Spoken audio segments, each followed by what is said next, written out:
ఒకప్పుడు రాయలసీమ అంటే రాళ్ల సీమ, కరువు సీమ.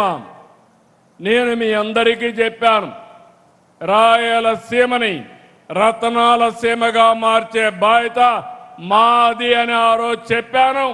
ఈ రోజు ఆ దిశగా ముందుకు పోతున్నాం.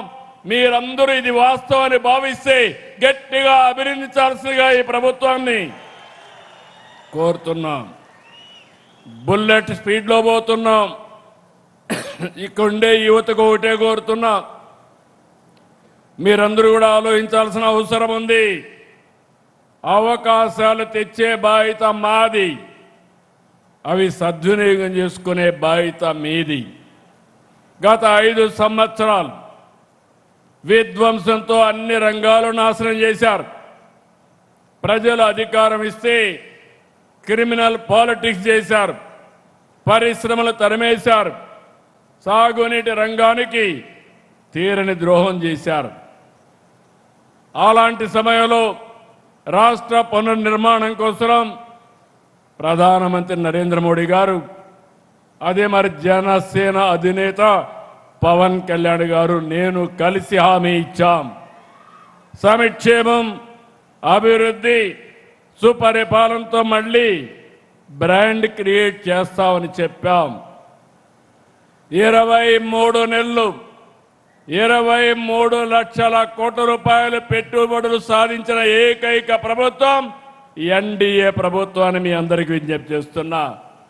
ఇవి పూర్తి చేస్తే 24 లక్షల మందికి ఉద్యోగాలు వస్తాయి. నా ఆలోచన ఒకటి, ఈ రాష్ట్రంలో ఉండే యువత వేరే ప్రాంతాలకు పోకుండా ఇక్కడే మీకు ఉద్యోగాలు రావాలి. అవసరమైతే వేరే ప్రాంత వాళ్ళకు కూడా మనం ఉపాధి కల్పించే పరిస్థితి రావాలి. రాయలసీమలో 4,63,00,000 కోట్ల రూపాయలు పెట్టుబడులు వచ్చాయి. వీటి ద్వారా 4,11,00,000 మందికి ఉద్యోగాలు వస్తాయి. Google, RCR Mittal, green energy ప్రాజెక్టులు వచ్చాయి. వీటితో పాటు రిలయన్స్ డేటా సెంటర్, బీపీసీఎల్ ఇలాంటి ప్రాజెక్టులు వస్తున్నాయి. రాష్ట్రాన్ని 3 జోన్లుగా విభజించాం. విశాఖలో ఐటీ కంపెనీలు వస్తాయి, డేటా సెంటర్లు వస్తాయి. అమరావతి కేంద్రంగా క్వాంటమ్ వ్యాలీ విద్యా కేంద్రంగా తయారవుతుంది. రాయలసీమ గ్రీన్ ఎనర్జీ, పరిశ్రమలు, హార్టికల్చర్ హబ్కి ప్రాధాన్యత ఇస్తాం.